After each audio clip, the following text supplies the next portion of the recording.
Aloha and welcome to the Be Positive, Be Spontaneous, Have Fun podcast. I am so thrilled to welcome our guest today. I'm your host, Reid, and our guest resides in Maui. She is the brand new Club Growth Director, and it's my honor to welcome Charen Kepler to the show. Welcome, Charen. Hi, thank you, Laura. Thank you for having me today. Yes, I'm Charen Kepler. I am the new District 49 Club Growth Director for the 2021 to 2022 Toastmasters year. I come from Maui, so my home club, the first club I ever started back in October 2016 was Moali'i Toastmasters Club out in Lahaina, and it was a corporate club. But then when the pandemic happened, we kind of dismantled, so now it's an open club. So we can talk a little bit more about that later on, I suppose. And then I'm also a part of the parliamentarian club in Hawaii. Because of my new role in the district, I thought it was probably good for me to get more knowledgeable in meetings and parliamentary procedures, et cetera. So yeah, I'm happy to be here. Thank you for having me. Fantastic. Could you tell us more about what led you to want to be the club growth director and what that process was like? Okay, well, this is a perfect. So when we became a open club, I realized that when we were a corporate club, there was a lot we didn't do or know. Just because when you're in a corporate club, it's a little bit more sheltered. You have a little bit more individuality, I suppose, or a little bit more of a cushion because we had a corporate that funneled members for us, which was really nice. They were either forced or desired to grow. And so when we moved to being open, it became a challenge to find members. We never really had to recruit so hard.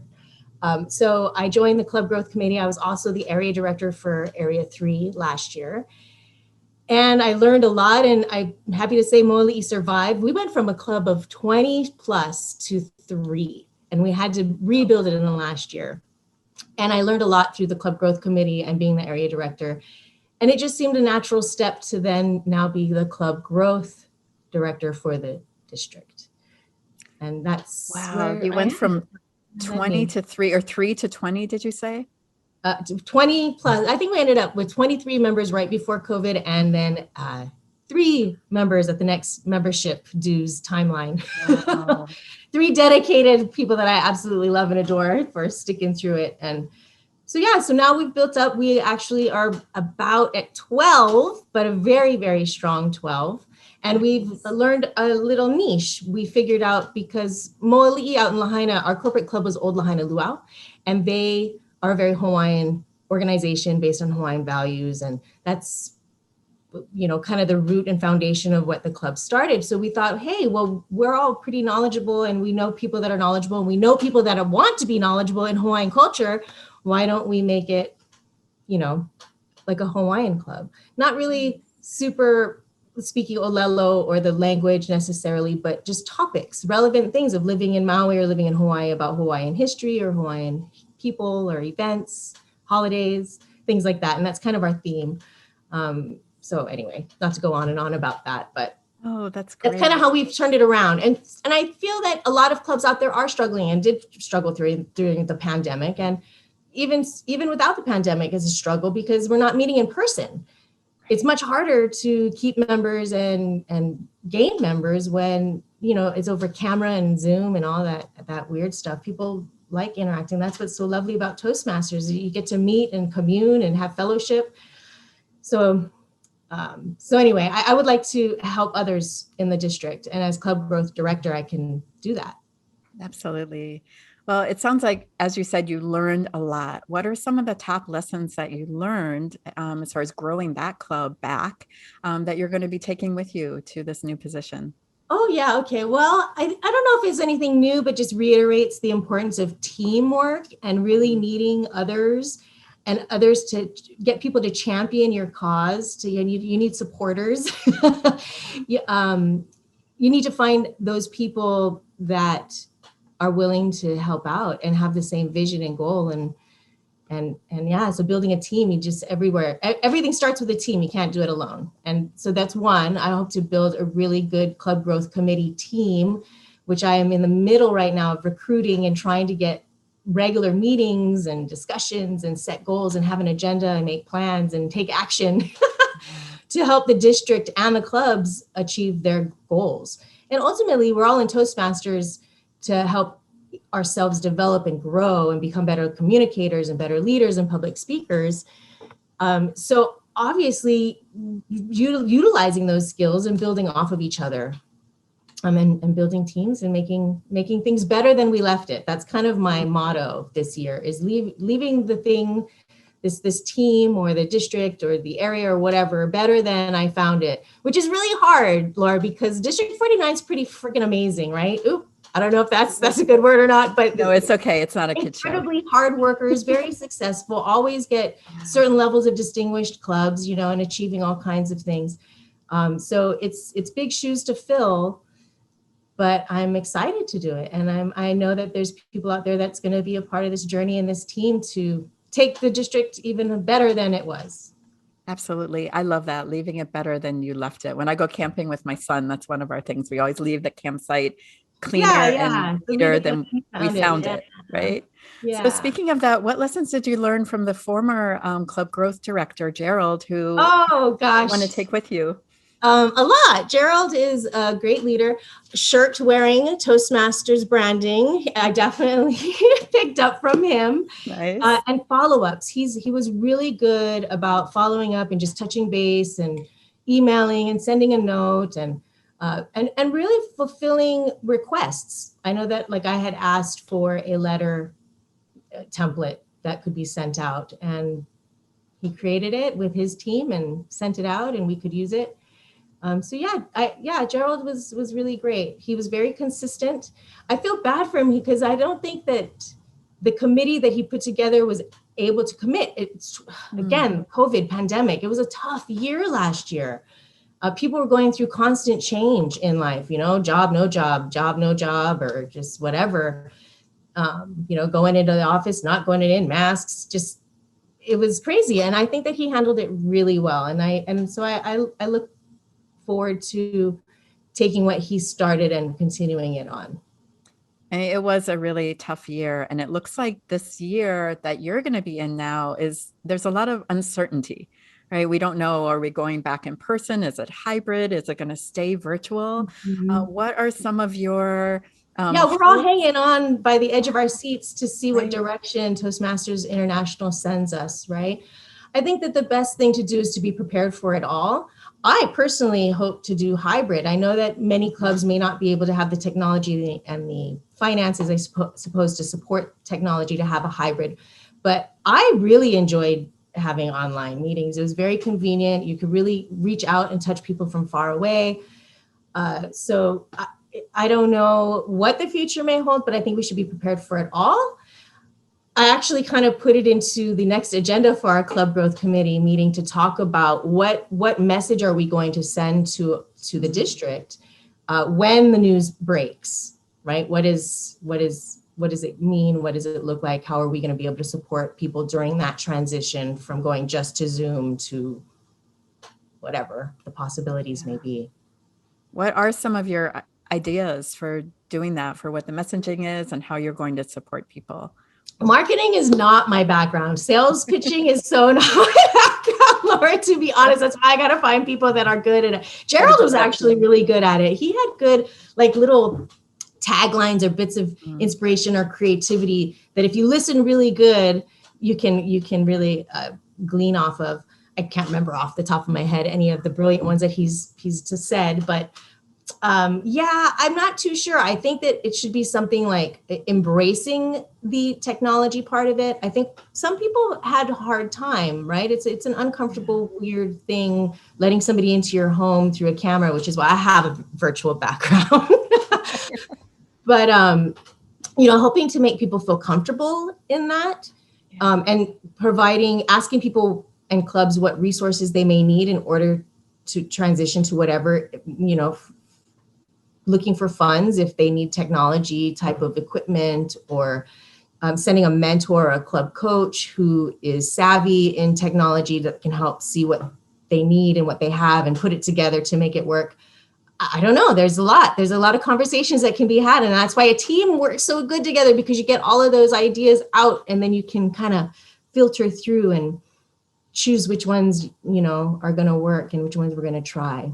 Yeah, absolutely. It sounds like building a team for you is going to be like really key. So you can focus on what your role is and have the marketing people or whoever else, come in and be enthusiastic about that job. What strategies do you have to offer others as far as recruiting and how to build that team best? Again, it's like how you said, it's going to be really weird because we're transitioning, right? Like, Yeah. I definitely had a difficulty recruiting, not being able to interact with people. The social distancing of COVID and the pandemic was just crippling, or, very challenging on how to connect and have those conversations with people. I am very old school. I just like to talk about it, just converse with people, ask them. And in my career, I'm a leadership development person anyway. So I'm always having those conversations on how people can or want to develop and improve and get better. And what do they want out of leadership? Do they even want leadership? How do they communicate, et cetera, et cetera? And finding what drives them or what their goals are and connecting Toastmasters to it. Right. You just kind of be like, loop it in. Oh, well, hey, Toastmasters can help you with that. Like, oh, I'm always having a problem with my friend. Well, hey, Toastmasters is about communication and receiving and giving feedback. This would be a great opportunity to learn, and maybe your communication with your friend will be better. Just whatever, just to really connect personally with somebody. But you have to have those conversations, and the best ones are in person. So it's tough. I think that utilizing a lot of different advertising is important, just kind of get people in, whether it's social media or newsprint or websites or whatever. But then there really should be some kind of form of contact, not just through email. There should be a call or maybe set up a Zoom. It'd be really nice. It's time consuming, but the relationship building in the long run is worth it, right? Because this person feels invested all of a sudden, and they feel a connection, hopefully, to you, right? They're being inspired. So anyway, that's kind of how I do it, or how I would do it, or try to coach people to do it. But the opportunities are hard right now. But as we open up slowly, the country opens up, we'll have more of those opportunities. So again, I'm depending on a marketing strategy, team building people to kind of figure out what can we use now, right? In the meantime, until we can do it face to face. Yeah. I mean, if there's one thing I think we've all learned this past year, almost 2 years, is that there's no guarantee, right? We can't really count on any one thing to happen. So I love your idea to just be prepared for all the possible scenarios you can think of right now and to make the most of what we have now. And it sounds like, you're recognizing most people are still here, whether they're comfortable with it or not, they're here on the screen. So why not use that as much as we can to still try to foster those relationships and contacts and reach people. Yeah, you're a good listener, Laura. Oh, thank you. Thank you. Hey, that's a Toastmasters skill too, right? Right. Well, you brought up Toastmasters before too. That's like a great place to grow, to learn, to connect with people, obviously, be a better communicator. Could you give us some of your backstory on what got you interested in Toastmasters to begin with? Other people might not know you have a doctorate in philosophy. Well, okay. Well, let's correct that one. I'm in a program to get my doctorate. That's amazing. In organizational leadership. Thank you. It's something that was inspired by being COVID, stuck at home and not working, and thinking, what can I do? And I've always wanted to. I've always thought about it. And I thought, hey, this is a great opportunity. So I just dove in, and that's currently the thing, and Toastmasters and family, of course, that's keeping me busy. But my background is, let's see, I don't even know how far back to go, but I've always been somebody that was in front of a stage, whether I sought it out or it found me. I was always I did theater and then speech and debate in high school and growing up, and in college. And I started working at the Old Lahaina Luau as a dancer, because I have a hula background. I'm Kanaka Maoli. I'm Native Hawaiian, and my lineage is from that side of Hawaiian culture. And I eventually kind of moved up through the rankings. I started to MC because I had a background in public speaking. And then I started managing the department.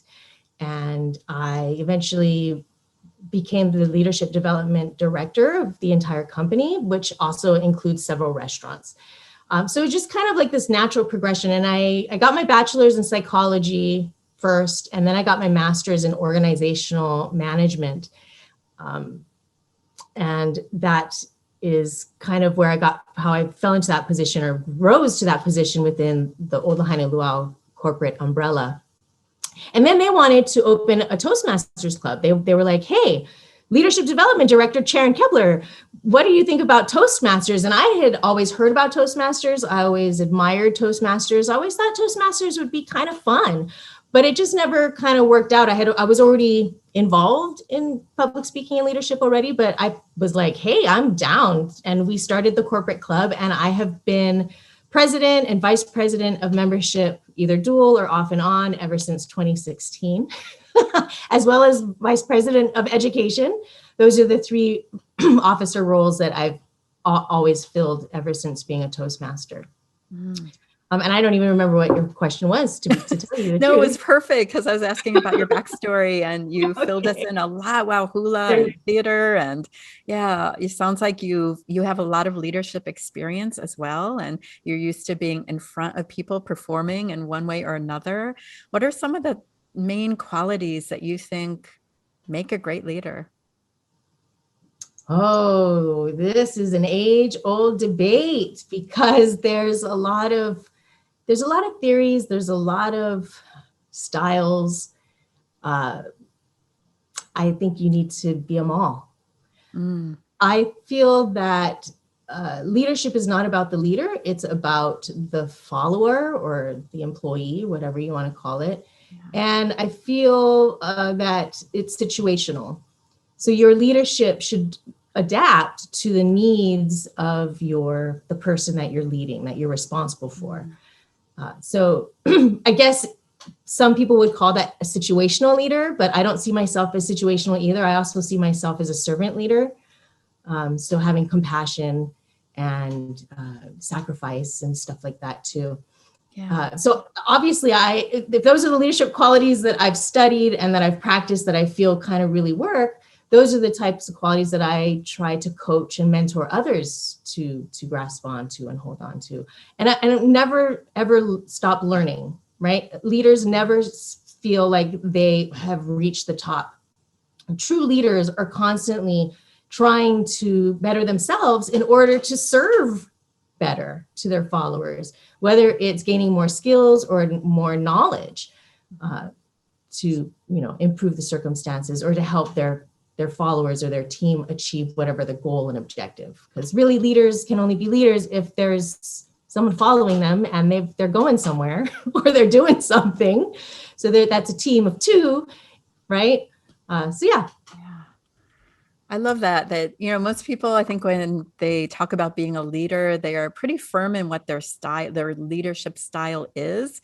But I love that you're like all the styles, because you adapt, right? And that sounds like that's like you have a high level of, yeah, that takes a lot of emotional intelligence, empathy, compassion that you mentioned. What are your thoughts on that? How can you better just be more compassionate towards others and other leaders and who you're serving? I think that emotional intelligence you hit it on the nose with that, because in order to be compassionate, you need to understand where the other person's coming from, where their perspective is, put yourself in their shoes.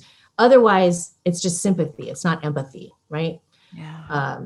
So, and there's a difference between those two. Yeah. I feel as though, to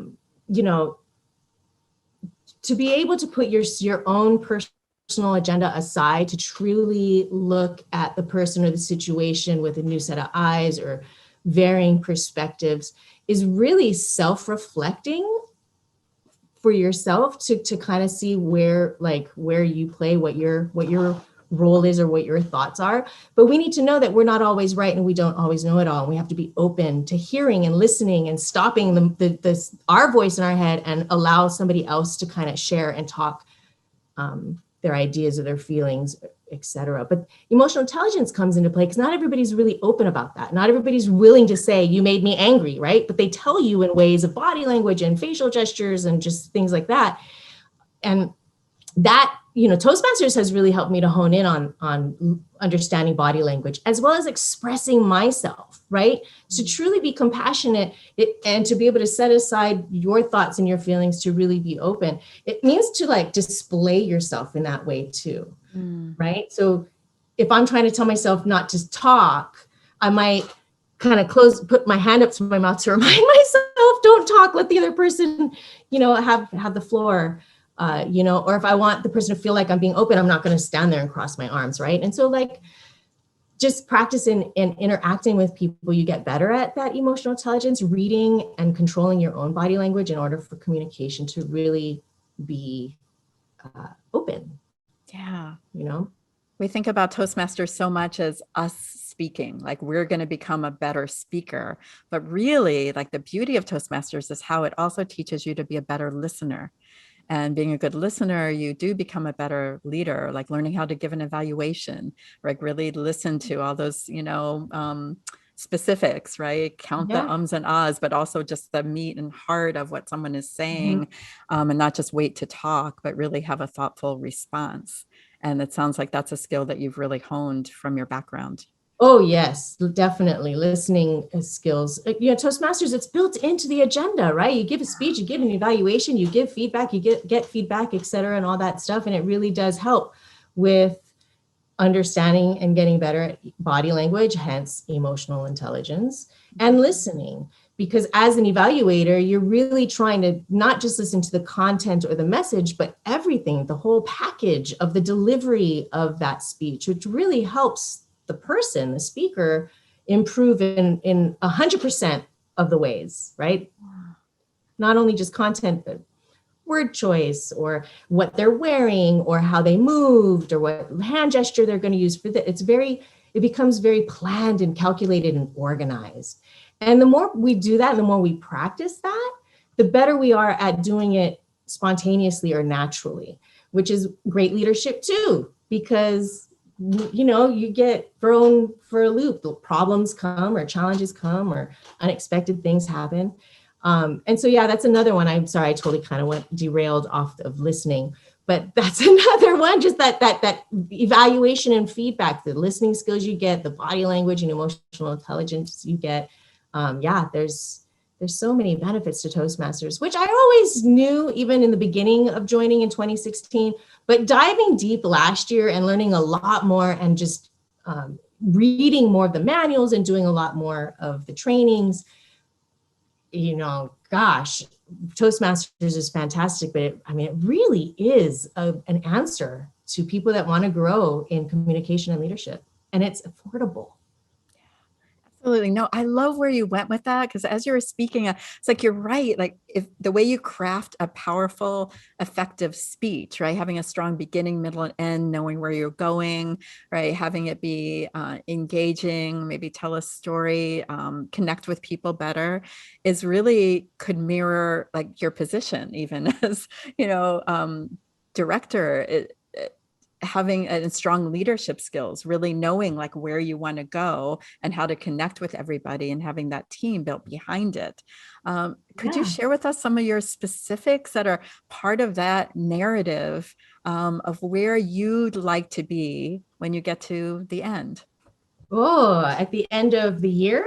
At the end of the year, if you look at it kind of like a speech, like if it all goes as you'd like, where would you end up? That's so interesting that you asked, because the first thing that we're going to do as a team is write a vision, an actual vision, which is what success looks like at a certain time in the future. So you're telling me, the end of the Toastmasters year. Right. And I do have a little bit of an idea of what I want in that vision, but I don't want to cripple the possibilities of the vision by developing it now and telling the team. I want the team to develop it with me. Right. I will ask them, we're going to do probably like a nice, good brainstorming all together, and then put it into a narrative, like a storytelling. So it's speaking into the future. So it would start like, today is July 22nd, 2022, and the Club Growth Committee just finished their last committee meeting for the year, and it was a spectacular year at that. They reached distinguished club, awards. And so anyway, and it would kind of go like that, this actual vision. And I like to put that into writing, because then it's tangible and it's shared, and people, it's a reminder, and it's something that when you get a team to do it together, it's kind of like a flagship, kind of like a mission statement type of thing. It's a goal. It's something to work towards. So my vision is, of course, nothing very specific at this moment, because that will come when the team comes together and we really, drill it down. But I want to leave the district better than when I found it, which again is hard because it's a fantastic district. And I want to make sure that the people on the team or the people that we've touched have a great experience and have grown, or feel like it was worth their time, that they feel like they accomplished something really great. I want to feel synergy. I want the team to be synergistic together, right? Just vibing and really accomplishing goals and really wanting to get the work done and celebrating all together. We've got to make sure that that's what we do at the end of the year, that we're celebrating all of our achievements, whatever that may be.